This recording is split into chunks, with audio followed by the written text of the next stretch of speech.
Kita mulai ini. Bismillahirrahmanirrahim. Assalamualaikum warahmatullahi wabarakatuh.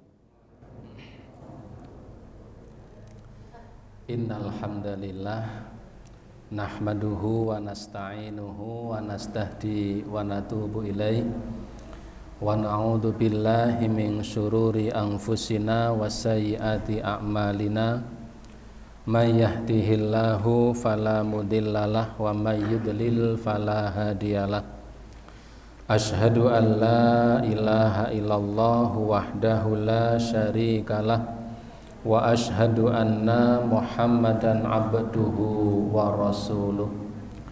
Allahumma shalli wa sallim wa barik ala nabiyyina Muhammadin wa ala alihi wa ashabihi wa man tabi'ahum bi ihsanin ila yaumiddin.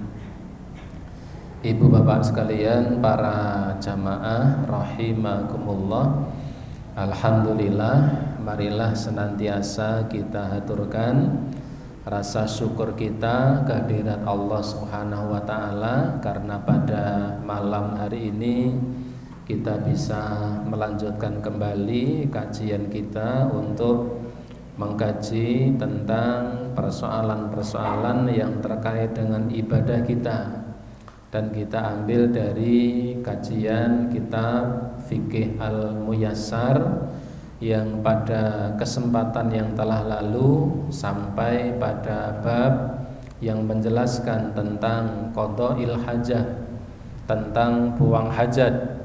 Dan kemarin pada Rabu yang kemarin ya, atau malam Kamis yang kemarin sampai pada masalah yang kedua, kaitannya tentang buang hajat dengan menghadap kiblat atau membelakangi kiblat. Salawat dan salam tidak lupa semoga tercurah atas Nabi Muhammad sallallahu alaihi wa alihi wasallam, yang semoga terlimpah pula kepada seluruh keluarganya dan semua umatnya yang istiqomah dengan dinullah ini sampai hari kiamat kelak. Ibu bapak sekalian, para jamaah rahimakumullah, pasal atau masalah yang kedua yang kita baca pada satu minggu yang lalu terkait tentang etika buang hajat, kaitannya menghadap atau membelakangi kiblat. Ada 3 kesimpulan yang kemarin kita sampaikan. Yang pertama adalah bahwa buang hajat dengan menghadap atau membelakangi kiblat, maka hal ini tidak dibolehkan jika dilakukan di alam bebas atau di alam terbuka.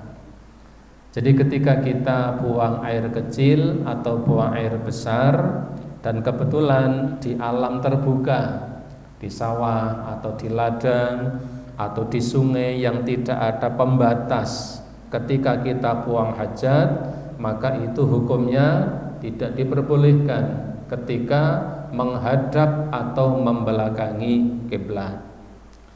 Yang kedua, jika seseorang buang hajat di tempat khusus yang tertentu sehingga ada batas antara dirinya dan kiblat, seperti misalnya buang hajat di toilet atau di kamar mandi atau di WC misalnya, maka ketika buang hajat di satu tempat yang ada pembatas antara dirinya dan kiblat, maka pada prinsipnya boleh jika buang hajat di tempat itu seandainya memang terpaksa harus menghadap ke arah kiblat. Kebetulan misalnya posisi klosetnya, ya kebetulan klosetnya kloset duduk, sehingga ketika misalnya bergeser dari posisi menghadap atau membelakangi kiblat maka kesulitan, maka tidak mengapa. ketika itu dilakukan di tempat yang antara dia dan kiblat ada batasnya, seperti pada bangunan-bangunan khusus. Namun tetap yang ketiga, jika kita memungkinkan sekalipun di tempat tertentu, WC atau toilet misalnya, kita buang hajat di tempat itu, kebetulan tempat buang hajatnya itu ya menghadap atau membelakangi kiblat, jika kita memungkinkan untuk tetap bergeser sehingga posisi kita ketika buang hajat tidak menghadap atau membelakangi kiblat, maka itu jauh lebih baik. Itu yang kemarin kita simpulkan pada masalah yang kedua. Baik ibu bapak sekalian, para jamaah rahimakumullah, kita lanjutkan. Al-mas'alatu tsalitsatu, ya, masalah yang ketiga, ma yusannu fi'luhu lidakhilil khala. Perkara-perkara yang disunahkan, yang dianjurkan dilakukan ketika seseorang berada di khala, tempat tersembunyi untuk ya melakukan buang hajat. Yusannu lidakhilil khala, disunahkan bagi siapa saja yang hendak memasuki tempat untuk buang hajat, qaulu, untuk mengucapkan bismillahi Allahumma inni a'udzubika minal khubuthi wal khaba'ith. Rasulullah SAW mencontohkan kalimat ini. Ketika seseorang hendak memasuki tempat buang hajat, ya, ke WC, ke toilet, maka ucapkan bismillahi dengan menyebut nama Allah. Allahumma ya Allah, inni a'udzubika, sungguh aku memohon perlindungan kepadamu, minal khubuthi, dari jin laki-laki, wal khaba'ith, dan jin perempuan. Karena jin itu ada laki-laki dan juga ada perempuan. Dan kebetulan dengan maha bijaksananya Allah, jin dalam bentuk asli tidak bisa dilihat. Sehingga jika ada seseorang yang mengatakan bisa melihat jin dalam bentuk yang asli, maka sebenarnya kita diperintahkan untuk tidak percaya. Karena jin dalam bentuk asli adalah ghaib, bisa dilihat manakala sedang menjelma menjadi wujud selain bentuk aslinya. Menjelma menjadi manusia, menjelma menjadi ya binatang misalnya. Kalau di kampung ada yang mengatakan gendruwo, ya, itu jin kampung. Kalau jin kota tidak tahu saya. Jadi jin laki-laki, jin perempuan, bentuk asli tidak bisa dilihat. Hanya bisa dilihat ketika menjelma menjadi wujud selain bentuk aslinya. Itu baru bisa dilihat. Kenapa tidak bisa dilihat? Karena maha bijaksananya Allah, memang jin tidak perlu untuk dilihat. Karena jika jin itu bisa dilihat dalam bentuk aslinya, betapa sibuknya manusia dengan adanya jin yang ada di sekitarnya. Karena jumlahnya jauh lebih banyak dibanding jumlah manusia. Mereka diciptakan dan tidak pernah mati kecuali dalam kondisi tertentu. Maka jin itu banyak berseliweran. Kalau misalnya bentuk aslinya bisa dilihat, barangkali di jalanan banyak terjadi kecelakaan. Karena ada seseorang yang sedang mengendari mobil, ada jin yang ketabrak, ada jin yang barangkali ikut naik di depan kacanya, di dashboardnya, barangkali jembewek dan sebagainya. Ini kalau bisa dilihat betapa sibuknya pandangan manusia. Nah, kata Allah Ta'ala, kata Rasulullah SAW, bahwa ketika seseorang itu masuk hendak buang hajat, maka anjurannya adalah mengucapkan kalimat bismillahi Allahumma inni a'udzubika minal khubuthi wal khaba'ith, dibaca ketika hendak masuk tempat buang hajat. bukan dibaca ketika di dalam. Wa indal intihai, dan ketika seseorang selesai dari buang hajat, wal khuruji, dan dia pun keluar dari tempat buang hajatnya, maka hendaklah mengucapkan ghufranaka. Ghufranaka artinya apa? Aku memohon ampunanmu ya Allah. Ghufranaka. Bagaimana kalimat alhamdulillahilladzi adzaba 'anil adza wa 'afani, kalimat itu? Maka kalau kita kaji dalam hadis-hadis yang sahih, maka kalimat ghufranaka itu dikedepankan doanya dibanding doa yang lain. Dan ini doanya lebih pendek daripada yang tadi saya sampaikan. Ghufranaka, aku mohon ampunanmu ya Allah. Wa taqdimi rijlahul yusra inda dukhuli, dan hendaklah mendahulukan kaki kiri ketika masuk ke dalamnya, ya. Kemudian wal yumna indal khuruji, dan mendahulukan kaki yang kiri ketika keluar dari tempat buang hajat. Teorinya kita sudah tahu sekian tahun yang lalu, hanya komitmennya yang perlu dibangun. Saya yakin kita sudah tahu tentang doanya, kemudian bagaimana ketika masuk mendahulukan kaki kiri, ketika keluar mendahulukan kaki kanan, dan kita mengucapkan ghufranaka secara teori barangkali kita sudah mengetahui, tapi komitmennya yang perlu kita bangun. Kemauan, kesadaran untuk mengucapkannya, untuk melakukannya, dan membiasakannya ketika kita sedang akan masuk dan keluar dari tempat untuk buang hajat. Wa alla yuksafu auratahu, dan hendaklah auratnya tidak disingkap, tidak dibuka, hatta yadnuwa minal hingga posisinya memang sudah dekat dengan tanah. Itu etika. Hendaklah pakaian tidak disingkap, jadi tidak telanjang dari tempat yang jauh, tetapi pakaian itu disingkap manakala memang posisinya sudah dekat dengan tanah. Bahasa kita apa? Bahasa Jawanya boten bediding saka dodoan. Tetapi pakaian itu disingkap ketika memang posisi kita sudah jelang jongkok, tidak kemudian dari tempat yang jauh sudah lepas-lepas. Itu etika. Bagaimana kalau kita sudah di tempat kamar mandi dan tidak ada orang yang melihat? Ya, barangkali tempat yang seperti itu ketika sudah dikunci, sudah ditutup, tertutup, barangkali kita bisa membuka pakaian kita.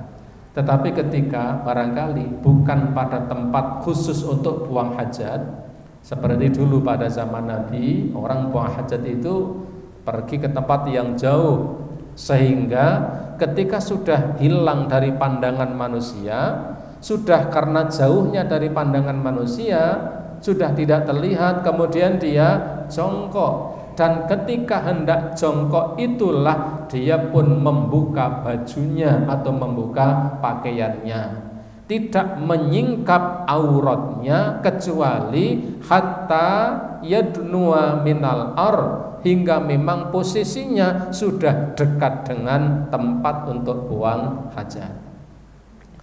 Wa idza kana fil fadha, dan apabila buang hajat itu dilakukan di alam terbuka, fil fadha, di alam terbuka.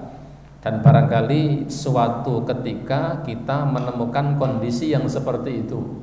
Misalnya kita sedang dalam perjalanan atau kita sedang safar, sedang melakukan satu hajat, satu keperluan, sehingga terpaksa kita buang hajat di alam terbuka. Maka dikatakan wa idza kana fil fadha'i, ketika buang hajat itu dilakukan di alam terbuka, yustahabbul lahu al-ib'ad, maka disunahkan dia menjauh dari apa? Dari keramaian manusia. Kalau di alam terbuka dilakukan sejauh-jauhnya, hingga jauh dari manusia, wal istitaru, ya, dan kemudian juga dianjurkan dia untuk membuat istitar, untuk membuat penghalang atau sater, ya, atau sesuatu yang bisa menghalangi. Maka dulu pada zaman Nabi ketika orang buang hajat itu biasa yang dibawa apa? Tombak pendek. Untuk apa? Untuk meletakkan kain sehingga bisa membatasi dari pandangan orang lain. Misalnya orang-orang ada di arah sana, di arah timur, kemudian dia ada buang hajat, maka di sisi timur itu dia tancapkan tombak, ya, 1 atau 2, ia letakkan kain sehingga bisa menghalang-halangi dari pandangan manusia. Maka disunahkan ketika buang hajat di tempat di alam terbuka, disunahkan untuk menjauh dari keramaian banyak orang, wal istitar, dan hendaklah dia menutupi dirinya dengan apapun, hatta la yuro, hingga dia tidak terlihat oleh orang yang ada di sekelilingnya, ngumpet sehingga tidak bisa terlihat. Wa dillatu dzalika kulli, ya, dan dalil itu semua adalah hadis Jabir radhiyallahu anhu. Dia mengatakan, kharajna ma'a Rasulillah sallallahu alaihi wasallam fi safarin wa kana Rasulullah sallallahu alaihi wasallam la ya'til baraza hatta yataghayyaba fala yura.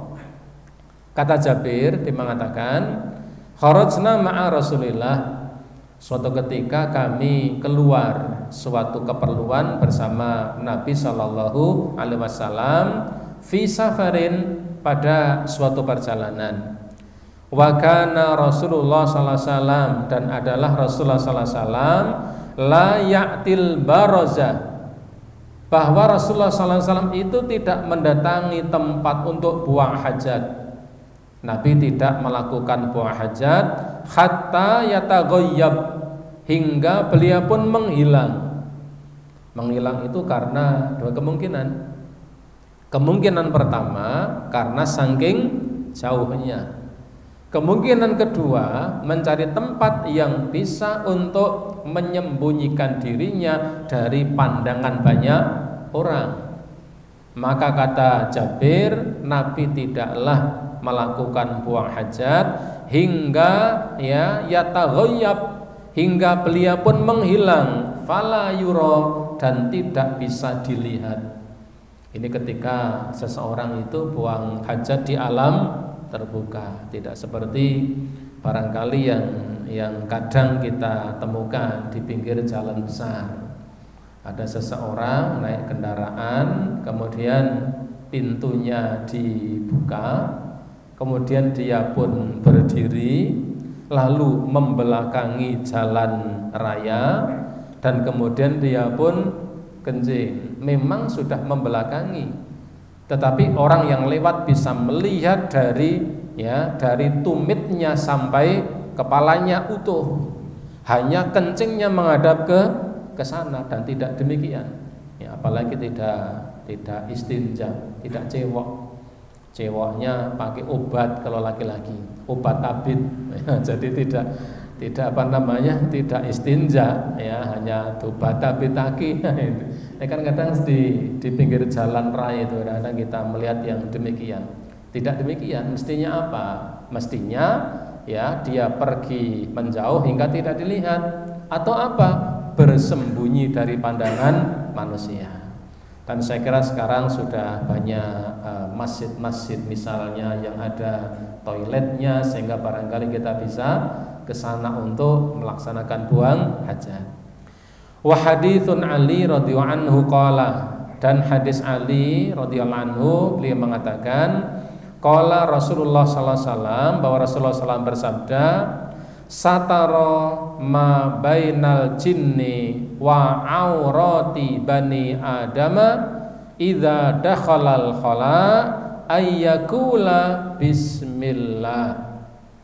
Kata Nabi, penghalang, ya, penghalang antara jin dan auratnya Bani Adam, penghalang antara auratnya Bani Adam dan pandangan jin ketika dakhalal khala, ketika seseorang masuk ke kamar mandi, ke tempat buang hajat, maka yang bisa menghalangi, ya, yang bisa menghalangi pandangan jin itu adalah ayyakula, ketika seseorang mengucapkan bismillah dengan menyebut nama Allah Subhanahu wa ta'ala.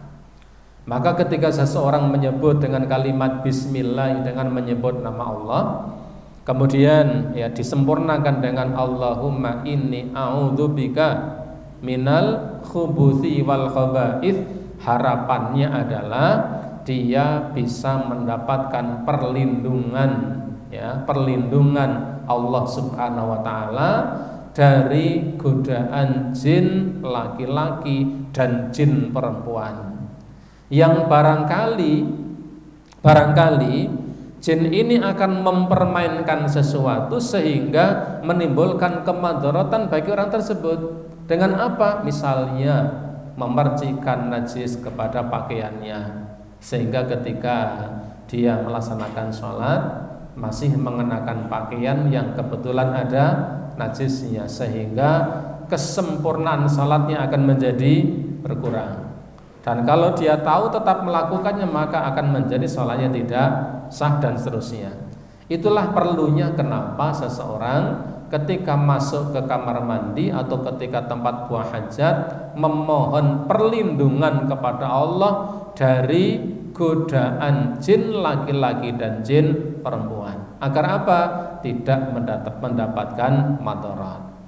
Karenanya Nabi mengatakan bahwa yang bisa menghalangi antara aurat anak Adam dan jin ketika seseorang itu masuk ke khala, tempat buang hajat, adalah ketika seseorang mengucapkan bismillahi dan seterusnya. Wa haditsu Anas radhiyallahu anhu, dan hadis Anas radhiyallahu anhu, beliau mengatakan kana Nabi sallallahu alaihi wasallam idza dakhalal khala, bahwa Nabi sallallahu alaihi wasallam ketika beliau masuk ke khala, tempat buang hajat, qala, beliau pun mengucapkan Allahumma inni a'udzubika minal khubuthi wal khaba'ith. Artinya ini memang dicontohkan oleh baginda Nabi sallallahu alaihi wasallam. Kenapa ada bismillahnya? Bismillah layak untuk diucapkan ketika kita hendak melakukan kebaikan. Termasuk buang hajat itu adalah kebaikan, bukan melakukan keburukan. Karena ada pahala pada buang hajat ketika kita melakukannya sesuai dengan rambu-rambu syariat. Maka buang hajat itu ketika dilakukan sesuai dengan rambu-rambu syariat, maka dia akan berpahala. Karena akan berpahala dan itu mendatangkan kebaikan, maka diawali dengan bismillah sebelum mengucapkan Allahumma inni a'udzubika minal khubuthi wal khaba'ith. Kemudian mu'allif pengarang kitab ini mengatakan wa haditsu Aisyah radhiyallahu anha, dan hadis dari Aisyah semoga Allah meridhoinya, yang mengatakan kana sallallahu alaihi wasallam idza kharaja minal khala'i qala, kata Aisyah, Nabi sallallahu alaihi wasallam jika ada kalimat idza ini menunjukkan sesuatu yang terus-menerus dilakukan. Nabi sallallahu alaihi wasallam jika beliau keluar dari khala, kalimat jika ini menunjukkan sesuatu yang dilakukan secara terus-menerus. Bahwasanya Nabi jika Nabi kharaja minal khala'i, keluar dari tempat buang hajat, qala, beliau pun mengucapkan ghufranaka, ampunanmu ya Allah. Dengan makna lain, aku memohon kepadamu akan ampunanmu. Wa hadits Ibnu Umar radhiyallahu anhuma, dan hadis Ibnu Umar semoga Allah meridhoinya, yang mengatakan anna Nabiyya sallallahu alaihi wasallam kana idza aradal haja la yarfa'u thawbahu hatta yadnuwa minal ard. Ibnu Umar mengatakan Nabi sallallahu alaihi wasallam apabila aradal hajah, apabila Nabi hendak buang hajat, maka la yarfa'u thawbahu, maka beliau tidak mengangkat pakaiannya, tidak membuka auratnya, hatta yadnuwa minal ard, hingga posisinya memang sudah dekat dengan tanah. Ini kata Ibnu Umar. Nabi tidak menyingkap pakaiannya hingga beliau memang posisinya sudah dekat dengan tanah. Tanah dalam artian manakala beliau buang hajat di alam terbuka. Ketika buang hajat di alam terbuka tidak membuka auratnya, tetapi aurat itu terbuka, pakaian disingkap ketika posisinya sudah dekat dengan tanah. Ini hal-hal yang dianjurkan dilakukan ketika seseorang buang hajat. Kemudian al-mas'alatur rabi'ah, kita baca akan cepat karena kita anggap beberapa hal kita ketahui, tinggal komitmen kita untuk mengamalkannya. Ma yuhramu fi'luhu ala man arada qada'il hajah, perkara-perkara yang tidak diperbolehkan, yang diharamkan. Perkara-perkara yang diharamkan dilakukan bagi orang-orang yang hendak buang hajat. Yahrumul baulu fil ma'ir raqidi, tidak diperbolehkan seseorang itu buang hajat fil ma'ir raqid, di air yang tergenang. Tidak boleh tidak diperbolehkan seseorang baul, baul itu buang air kecil atau kencing. Tidak boleh kencing fil ma'ir raqid, di air yang tergenang. Artinya apa? Air yang tergenang yang barangkali air itu akan diambil oleh banyak orang untuk memanfaatkannya. Jadi air yang memang dimungkinkan air itu diambil oleh banyak orang untuk dimanfaatkannya.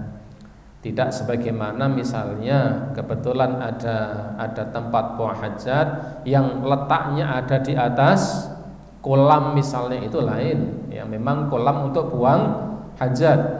Artinya air yang tergenang ini air yang memungkinkan banyak orang untuk mengambil manfaat dari air itu.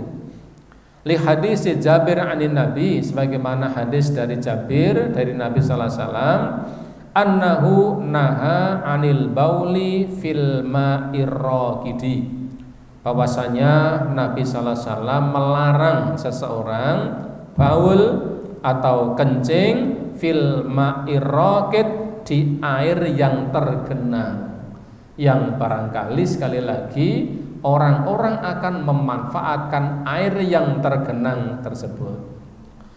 Wala yamussuka dzakara biyaminih wa huwa bayabul, dan tidak boleh dan juga tidak diperbolehkan seseorang menyentuh zakarnya atau memegang zakarnya biyaminih, dengan tangan kanannya, wa huwa yabul, sedangkan ia dalam keadaan buang air kecil atau kencing. Ini khusus untuk bapak-bapak, untuk kaum laki-laki. Ketika kaum laki-laki itu kencing, mohon maaf, maka tangan kanan tidak boleh memegang zakarnya, memegang kemaluannya. Itu etika. Jadi etikanya tidak dipegang dengan tangan kanan. Kalau memang mau dipegang, maka memegangnya dengan tangan kiri. Wala yastanji biha, dan juga tidak boleh beristinja dengan tangan kanan. Artinya istinja di sini bagian tangan yang membersihkan zakarnya.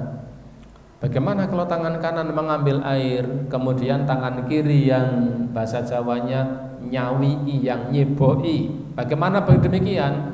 Itulah yang kemudian dimaksud untuk dilakukan. Bukan kemudian tangan kiri yang mengambil air, kemudian tangan kanan yang membersihkannya. Tetapi tangan kanan barangkali yang mengambil air, kemudian dituangkan ke zakarnya, dan tangan kirilah yang kemudian membersihkannya. Liqauli sallallahu alaihi wasallam, sebagaimana sabda Nabi sallallahu alaihi wasallam, beliau mengatakan, idza bala ahadukum fala ya'khudanna dzakarahu biyaminih.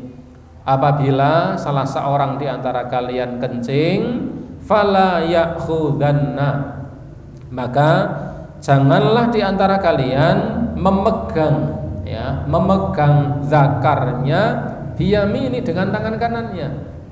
Ini Nabi melarangnya sangat jelas. Apabila salah seorang di antara kalian kencing, maka jangan sekali-kali memegang zakarnya dengan tangan kanannya. Wala yastanji biyamini, dan jangan pula istinja, cebok dengan tangan kanannya. Artinya menggunakan tangan kanan untuk memegang zakarnya dan untuk istinja ini perkara yang tidak diperbolehkan. Kemudian wa yahrumu alaihil baul abil ghaiti fit tariqi, dan tidak diperbolehkan pula baul atau kencing, awil ghaid atau buang air besar atau berak, dan tidak diperbolehkan juga kencing atau berak fit tariqi, di jalanan yang barangkali sering dilalui oleh banyak orang. Tidak boleh kencing di jalanan, buang air besar di jalanan yang sering dilewati oleh orang-orang. Au fi dhilli, atau tidak boleh juga kencing di tempat berteduhnya manusia. Nah, ini yang masih banyak dilakukan, ya. Rata-rata tempat berteduh atau tempat pemberhentian kendaraan, halte, ya. Masih banyak halte itu yang baunya apa? Pesing, ya, baunya pesing. Kotanya bersih, jalanannya bersih, tapi ketika ada halte, belakangnya baunya kayak semur jengkol, ya. Jadi baunya apa? Baunya itu pesing sekali. Itu masih banyak tempat yang demikian. Padahal di tempat berteduhnya manusia tidak diperbolehkan. Au fil hadaikil amah, atau di kebun-kebun yang biasa didatangi oleh banyak orang. Kebun-kebun yang biasa didatangi oleh banyak orang. Au tahta syajaratil muthmirah, atau di bawah pohon yang pohon itu berbuah dan buahnya dipetik untuk dinikmati. Ibu bapak punya pohon durian di belakang rumah misalnya, kanan kiri pohon durian itu kemudian digali, dan ibu bapak buang air kecil, buang air besar di situ, ngiras-ngirus untuk dijadikan rabuk pupuk untuk pohon itu. Ini tidak diperbolehkan. Jika pohon itu pohon yang berbuah untuk dinikmati buahnya. Au mawaridil miyah, atau tidak boleh juga buang air kecil, buang air besar fi mawaridil miyah, di tempat, ya, di tempat-tempat aliran air, di tempat aliran air, ya. Ini yang malah jadi umum, ya. Dulu waktu saya kecil itu di tetangga kampung ada WC namanya plunglap, ya. Plunglap. Apa plunglap itu? Nek nyemplung langsung maklap. Karena apa? Karena keli, ya. Jadi ada apa namanya? Tempat aliran air yang biasa ke sawah-sawah itu, lalu dikasih ada bambu 4 dijajar-jajar, ya, kemudian diberi apa namanya? Pembatas, kepang bodol, ya. Kemudian buang airnya di situ, nanti plung terus lap, ya. Sebenarnya tidak dibenarkan di tempat-tempat aliran air yang airnya dimanfaatkan oleh banyak orang. di tempat aliran air yang dimanfaatkan banyak orang. Kecuali misalnya sungai yang besar, yang barangkali orang tidak akan mengambil minum di air tersebut misalnya, ya. Lima ruya Mu'adz qala, sebagaimana diriwayatkan oleh Mu'adz bin Jabal yang mengatakan qala Rasulullah sallallahu alaihi wasallam, Rasulullah sallallahu alaihi wasallam bersabda, ittaqul mala'inats tsalath, hindarilah, jauhilah oleh kalian 3 perkara yang mendatangkan laknat atas kalian. Jauhilah kalian 3 perkara yang mendatangkan laknat bagi kalian. Apa saja? Al-burazu fil mawaris, ya, buros, buang air besar di tempat aliran air. Buang air besar di tempat aliran air. Namanya aliran air berarti airnya kecil, bukan besar. Di tempat aliran air yang air itu dimanfaatkan oleh banyak orang. Wa qari'atut thariq, ya, dan juga di tengah jalan, di jalanan, ya. Kalau dulu masih kecil, ya, kan orang anak-anak pada mainan debu. Debunya ditumpuk-tumpuk, kemudian dikasih apa namanya? Ya, dikasih apa namanya ini? Siku. Setelah dikasih siku kemudian diletakkan, ditumpukan debu itu. Kemudian apa? Dikencingi. Kalau sudah kencingi apa? Diambil. Kemudian untuk saling lempar. Nah, itu kan mainan anak dulu yang tidak ngerti agama itu, ya. Saya dulu masih menangi anak-anak yang bermain seperti itu, ya. Kalau saya begitu biasanya bapak itu langsung datang, jewer kuping, tanya, mau foto Pak? Jawabannya satu, railok, selesai. Railok itu bahasa orang zaman dahulu. Kencing di tengah jalan, ya. Wadzil, dan juga kencing di tempat berteduh. Tempat berteduh.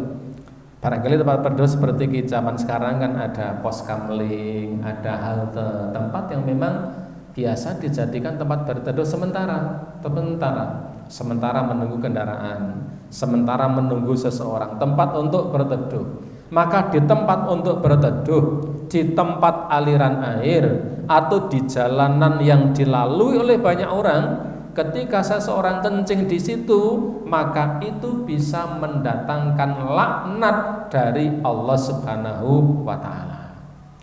Qalu, ya, kemudian wali haditsin Abi Hurairah, dan dalam hadis Abu Hurairah radhiyallahu anhu, anna nabiyya qala, bahwasanya Nabi sallallahu alaihi wasallam bersabda, ittaqul la'inin, jauhilah oleh kalian perkara-perkara yang bisa mendatangkan laknat. Hindari, jauhi oleh kalian perkara-perkara yang bisa mendatangkan laknat. Qalu, mereka berkata, wa mal la'inani ya Rasulullah, ya, ittaqul la'inaini, mohon maaf ini karena ini wal la'inan, hindari oleh kalian 2 perkara yang bisa mendatangkan laknat. Qalu, mereka berkata, wa mal la'inani ya Rasulullah, apakah 2 perkara yang mendatangkan laknat itu? Qala, Nabi mengatakan, alladzi yatakhalla fi tariqin nas au fi dhillihim, seseorang yang yatakhalla, ya, yatakhalla itu bersendiri. Maksudnya apa? Bersendiri itu kinayah majaz. Seseorang yang buang air kecil atau buang air besar fi tariqin nas, di tempat yang biasa dilalui oleh orang-orang, au fi dhillihim, atau di tempat berteduhnya mereka. Kama yahrumu alai qiraatul Quran, sebagaimana diharamkan juga, tidak dibolehkan juga qiraatul Quran, membaca Al-Quran. Di tempat buang hajat tidak boleh sambil membaca Al-Quran. Wa yahrumu alal istijmar birrawthi awil azmi, ya, dan tidak diperbolehkan pula, diharamkan pula istijmar. Istijmar itu peper, ya, peper. Bahasa Jawanya peper, bahasa Indonesianya Sudah ada yang menemukan bahasa Indonesianya peper ini kenapa? Peper nggih, tetap peper. Nggih. Wa yahrumu 'alail istijmar, dan tidak diperbolehkan juga istijmar birrauthi. Birrauth, apa rauth itu? Kotoran binatang ternak yang halal dimakan. Tidak diperbolehkan pula ya istijmar atau peper dengan rauth, kotoran binatang ternak yang sudah mengering, yang sudah kering. Ya, seperti kalau zaman dulu ya, waktu saya kecil, kalau di kampung-kampung ada lapangan, biasanya di musim-musim tertentu banyak orang yang ya menggembala kambing atau sapi di lapangan itu. Maka namanya sapi, habis makan ya berak, makannya di situ, beraknya di situ. Karena terkena panas, maka kotoran sapi itu pun lama-lama menjadi kering. Maka tidak boleh peper dengan kotoran binatang ternak yang sudah mengering. Awil azmi, atau tidak boleh juga istijmar peper dengan tulang, ya, dengan tulang, ya, dengan apa namanya rauth, kotoran binatang, atau dengan tulang. Au id'amil muhtaram, atau makanan-makanan yang memang dimuliakan, roti misalnya, seperti yang dulu saya sampaikan ya, karena juragan roti ya sedang apa namanya perjalanan jauh, dia buang hajat dan ternyata apa? Ternyata dia ketika buang air tidak mendapatkan air, maka kemudian dia peper dengan roti. Ini juga tidak diperbolehkan. Li hadisin Jabir radhiyallahu anhu, berdasarkan hadis dari Jabir, beliau mengatakan nahan Nabi ayyatamassaha bi'azmin awil bi'azmin ya au bi'rin. Nabi sallallahu alaihi wasallam melarang kami untuk mengusap itu apa namanya? Ya istijmar tadi, peper. Dengan apa? Dengan tulang atau dengan makanan. Dengan tulang atau dengan makanan. Kalau di riwayat yang lain, kenapa tulang dan kotoran itu tidak boleh? Karena tulang dan kotoran hewan, kotoran binatang itu adalah makanan saudara kalian dari bangsa jin. Sehingga kita tidak boleh mengotori yang akan mereka makan. Makanan mereka itu diantaranya adalah tulang-tulang maupun kotoran-kotoran binatang yang sudah kering. Maka kita tidak boleh istijmar untuk apa? Untuk ta'adub dengan mereka, beradab dengan mereka, sehingga kita tidak menajisi dan tidak mengotori apa yang akan mereka makan. Wa yahrumu qada'ul hajah baina kuburil muslimin, dan juga tidak diperbolehkan buang hajat di antara kuburannya orang-orang muslim. Nah, ini kurang gawean ini. Buang hajat di kuburan. Di kuburan. Tidak diperbolehkan buang hajat di antara kuburannya orang-orang muslim. Qala, sebagai Nabi mengatakan, la uballi awistil qabri, ya, awastil qabri qadai tahajati awastis suq. Nabi mengatakan, aku tidak peduli apakah kalian buang hajat di tengah kuburan, atau di tengah pasar. Aku tidak peduli. Artinya apa? Tidak boleh. Apakah kalian buang hajat di tengah kuburan atau di tengah pasar? Artinya di tengah keramaian pasar. Karena di pasar ya banyak toilet, itu boleh ya. Seperti di pasar Temanggung kan ada toiletnya, di pasar utara ada di atas misalnya dekat dengan masjid. Tetapi yang dimaksud di sini adalah buang hajat di tengah banyak orang, di tengah kuburan atau di tengah pasar yang di situ banyak orang. Karena etikanya adalah menjauh, menghilang dari pandangan manusia. Ibu bapak para jamaah rahimakumullah, itu barangkali yang kita baca pada sore hari ini, beberapa perkara yang dianjurkan dan beberapa perkara yang dilarang ketika seseorang melakukan buang hajat.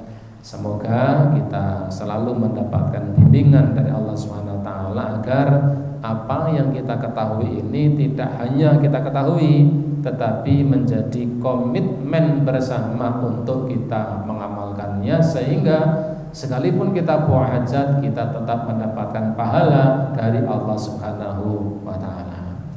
Demikian, semoga bermanfaat. Sebelum saya akhiri, barangkali ada pertanyaan. Kalau ada, kami persilahkan. Kalau ada, oke.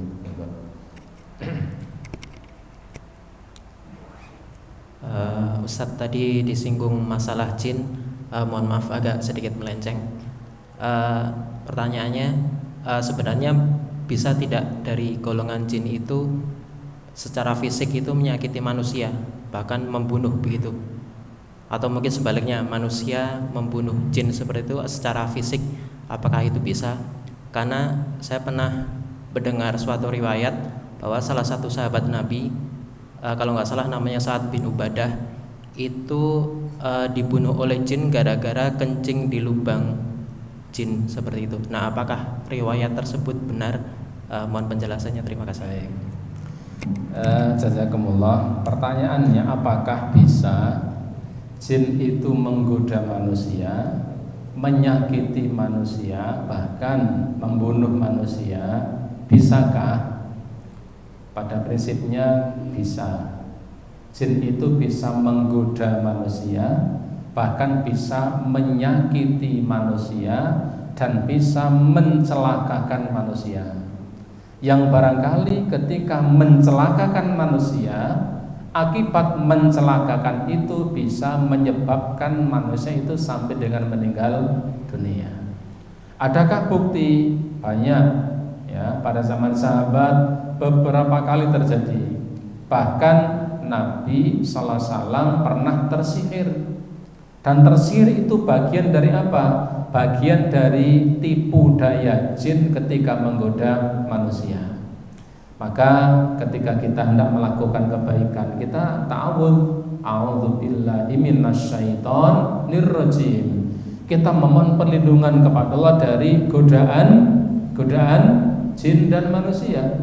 Syaitan yang dimaksud adalah godaan jin dan manusia. Dan memang jin itu bisa mencelakai manusia, bisa menciderai manusia, dan bisa bahkan ketika mencelakakannya bisa menyebabkan manusia itu mendapatkan kematiannya. Apakah kita perlu takut dengan jin? Rasa takut kita mestinya hanya kepada Allah Subhanahu wa ta'ala. Sebab pada prinsipnya jin itu tidak akan bisa mencelakai manusia, mencederai manusia, kecuali atas izin Allah Subhanahu wa ta'ala.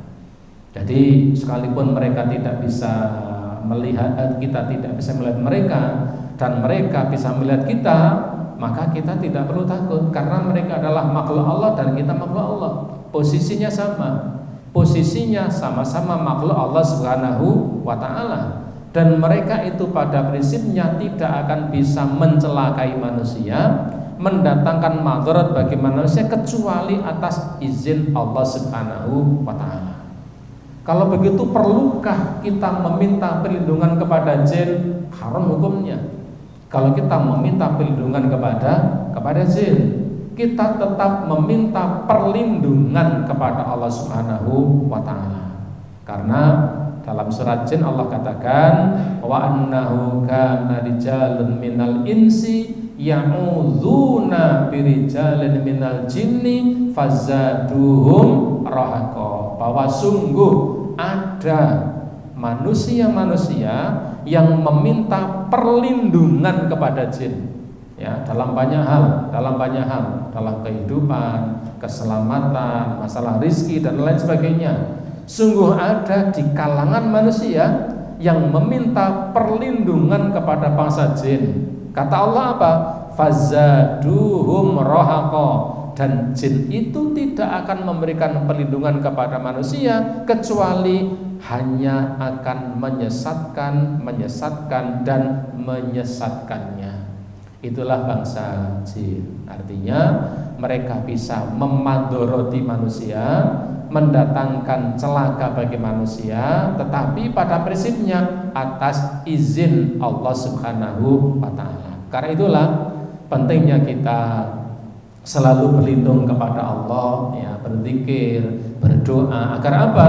Kita dijaga dari gangguan jin, ya, yang bisa mengganggu manusia. Salah satunya diantaranya adalah seperti misalnya, ya, membaca ayat kursi ketika kita akan tidur, kemudian kita membaca zikir pagi dan sore, membaca zikir-zikir yang dicontohkan oleh baginda Nabi Sallallahu Alaihi Wasallam. Itu salah satu di antara upaya agar kita selalu dijaga oleh Allah, diselamatkan oleh Allah, karena sebaik-baik penjagaan adalah penjagaan dari Allah Subhanahu wa ta'ala. Caranya bagaimana? Kita berdoa dan kita melaksanakan syariat Allah. Kalau kita melaksanakan syariat Allah, maka Allah akan menjaga kita.